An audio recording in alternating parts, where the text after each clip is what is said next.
Magandang umaga po sa inyong lahat. Months-long celebration ng inyo pong community, the Catholic community, 44 years. No? At yung Talita Cum ay 22. No? 22 years yung Talita Cum at 44 years yung Catholic community. No? Palakpakan naman ninyo, ang tagal na niya, no? Ang haba na nung 44, no? Sino na mabuhay sa inyo nung 44 na yan? Nagsimula, no? Si brother siguro, baka siya talaga yung nagsimula. Kaya malakas pa, no? 44 years, no? Kaya madami ng blessing dahil sa haba na po nung 44 years. At kapag tinanong kayo sa loob ng 44 years ng Catholic community at 22 years nung Talita Cum, tatanungin kayo, who do you say that I am? No?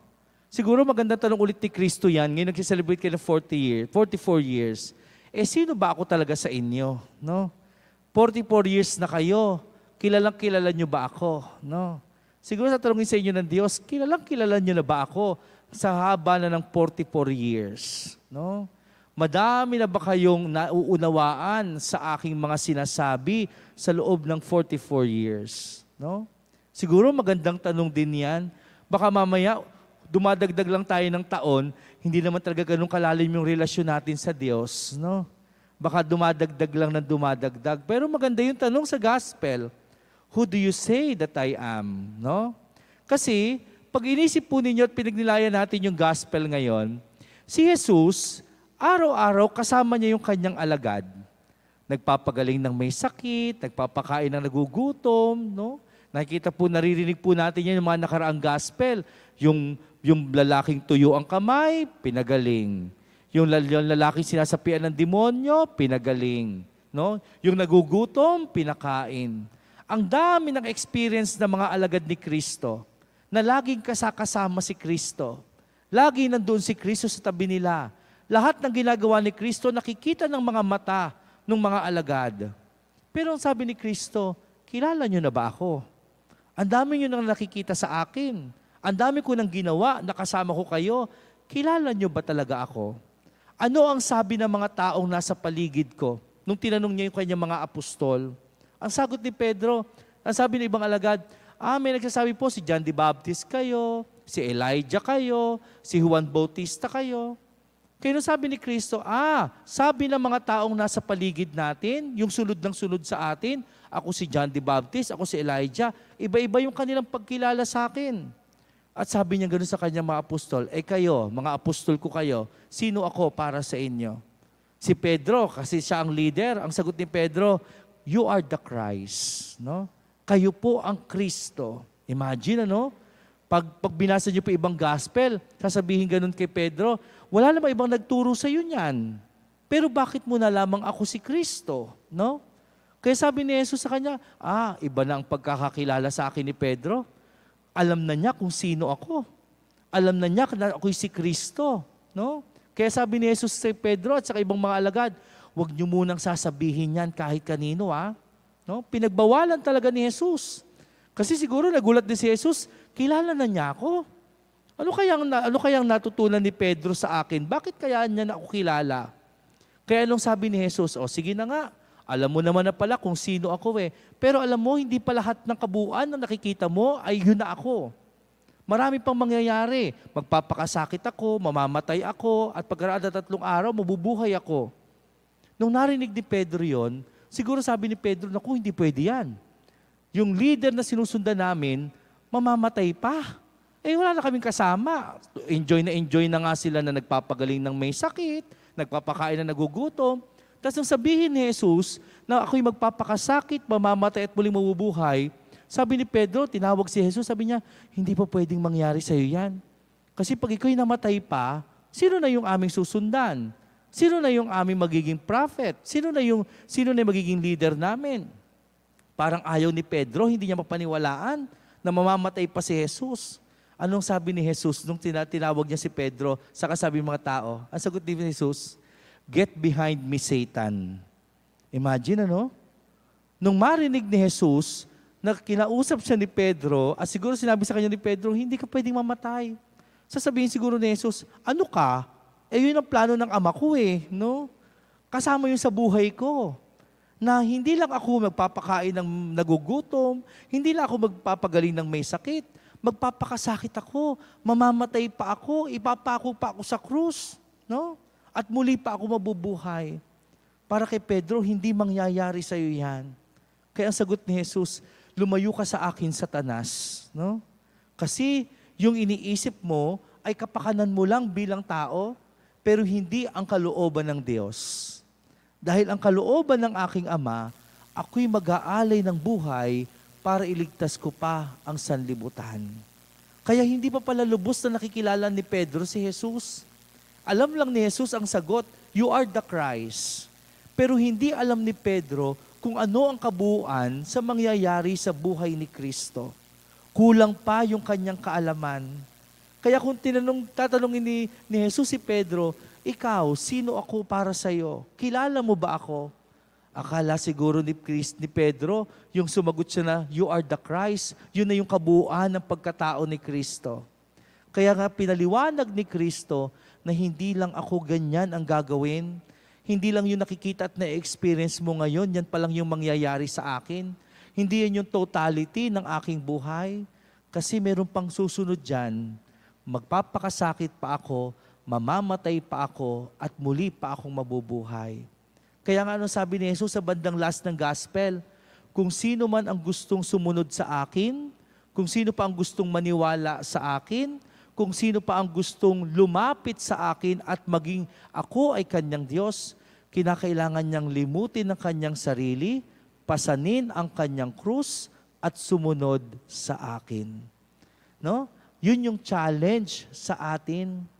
Hindi dahil kilala ko si Kristo, tapos ang sabi ni Kristo, kung gusto mo pa akong makilala, limutin mo ang iyong sarili, pasanin mo ang iyong krus, at sumunod ka sa akin. Makikilala mo pa ako. Kung dadaan ka sa hirap na pagdaraanan ko at tatanggapin mo yan, makikilala mo pa ako. Pero yung challenge na yon, minsan doon tayo medyo humihinto, no? Pag hinahamon na tayo at nahihirapan na tayo, doon tayo humihinto. No? Sabi ko nga po kanina nung nagmisa ako sa parokya, di ba? Minsan sasabihin niyo, kilala ko si Kristo, naniniwala ako kay Kristo. Pero sabihin ni Kristo, di ba pag Holy Week, sasabihin, magdasal tayo ng Stations of the Cross. Ang haba naman, Stations of the Cross, no? Wala bang ibang maigsi, di ba? Di ba minsan ganun tayo? Yung tipong, pag dinilayan mo yung daan ng krus ni Kristo, pero ala kang oras. Kasi sabi mo, 14 stations, ang haba. Lalakad tayo sa kalsada, 1 oras at kalahati. Naku, yung teleserye ko, hindi ko mapapanood. Sasabihin ni Kristo, paano mo sasabihin paano mo akong kikilalanin? Ayaw mo naman palang magdasal. Ayaw mo man lang magsakripisyo. Ayaw mo man lang akong puntahan. Ayaw mo man lang akong lapitan. Sasabihin mo, naniniwala ako kay Kristo. Susunod ako kay Kristo. Pero hindi mo naman pala kayang magpakahirap. Yun yung sinasabi ni Kristo sa gospel. Papasanin mo yung krus. Kahit may pagdaanan kang hirap, kung alam mo yan yung paraan para makilala ang Diyos, gagawin mo. No? Sisikapin mo. Magbibigay ka ng oras. Magbibigay ka ng panahon. No? Kaya nga, alam nyo, naalala ko lagi, nung kami nagkukwentuhan lagi ni Tita Del, pag kinukwento niya yung kanyang istorya, no, yung kanyang buhay, no, sabi niya, Father, kung ano yung St. Peter ngayon, no, alam mo yung daming sakripisyo niyan, magsasalita ako, may hindi naman makikinig sa akin, pero tuloy lang. Kasi yun yung paraan Kasi ganun kumakailangan maipakilala si Kristo.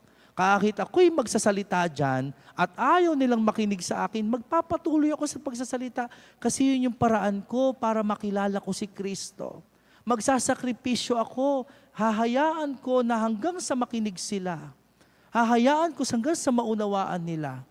Kasi yung pag-aalay mo ng oras at panahon, isasakripisyo mo yan kasi gusto mong makilala ng lubos ang Diyos. At ganun po yung buhay talaga natin. Kaya nga pagtatanungin natin ngayon ang ating sarili, kilala ba natin talaga si Kristo? Kasi papaalala sa iyo ng second reading, sabi ni Apostol Santiago sa second reading, di ba? Kung ikaw ay naniniwala sa Diyos, pero walang gawa, ay walang silbi yung pananampalataya na yan. Walang kwenta yung pananampalataya. Kung puro salita ka lang ng salita at walang gawa. Kasi sabi ni Apostol Santiago, ang pananampalataya dapat natin may kasamang gawa. Kinakailangan meron kang isa sa buhay. Meron kang ibagawin. Merong mangyayari sa utos ng Diyos sa iyo. Sinusunod mo dapat, no? Kaya ang pananampalataya daw, dapat may kalakip na gawa. Kaya dapat malinaw sa atin yan. Makikilala mo ang Diyos kung yung pananampalataya at pagtitiwala mo sa Kanya, may kalakip na paggawa. Minsan, tinuturo na sa atin ng Panginoon, mahalin mo ang iyong kapwa. Diba? Hanggang dun lang. Alam ko lang siya. Mahal dapat, ang utos ng Diyos, mahalin ang kapwa. Pero kahit isa wala kang ginawa, no? Hindi kahit sa loob ng pamilya, hindi mo maipakita yung pagmamahal. No? Sasabihin ng Panginoon, hindi mo ako nakikilala. Kasi kung nakikilala mo ako, lahat ng sinasabi ko sa iyo, gagawin mo. Kasi bahagi iyan ng pagsunod sa akin. At habang sinusunod mo ako, ginagawa mo din ang aking mga utos. At habang ginagawa mo ang aking mga utos, nakikilala mo ako ng lubusan. Kaya, mga kapatid, balikan natin yung tanong ni Kristo. No? Sino ako ayon sa iyo? No? Sa madaling salita, kilala mo ba ako? At kung kilala mo ako, dapat alam mo ang aking sinasabi at ginagawa mo ang aking sinasabi. Kaya nga, di ba, nung bata tayo, para matuto tayo tungkol kay Kristo, anong minsan na experience natin?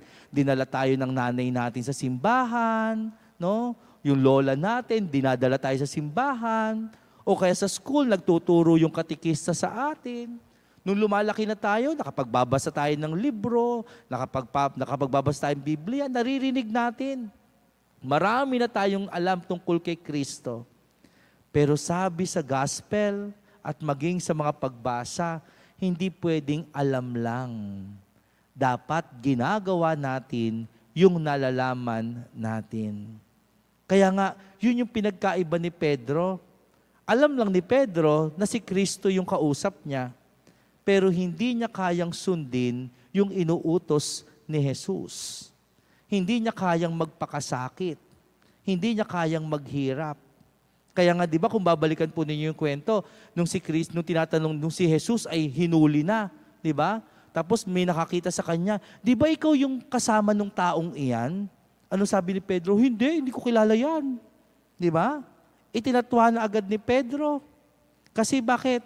Kasi ayaw niyang madamay, makukulong din siya. Baka ipako rin siya sa krus. Kaya ayaw ni Pedro na ipakilalang siya yung kasama, no? Minsan kapag tayo ay natatakot na sumunod sa ating Panginoon, hindi talaga natin lubos na nakikilala ang Diyos. Bahagi ng pagsasakripisyo ay ang pagsunod sa Panginoon. Kaya nga sabi ni Pope Francis, di ba? Hindi buo ang pananampalataya natin sa Panginoon. Hindi natin masusunod ang ating Panginoon. Hindi natin makikilala ang ating Panginoon kung hindi natin kayang yakapin ang krus ni Kristo. Kinakailangan, kaya nating yakapin ang krus ni Kristo at kaya nating sumunod sa Kanya.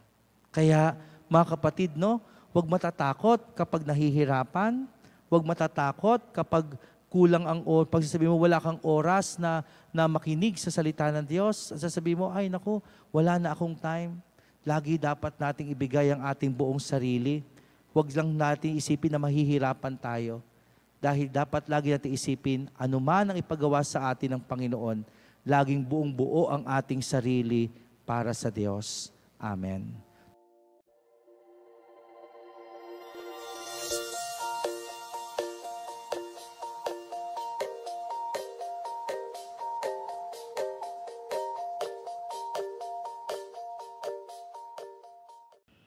God is good all the time.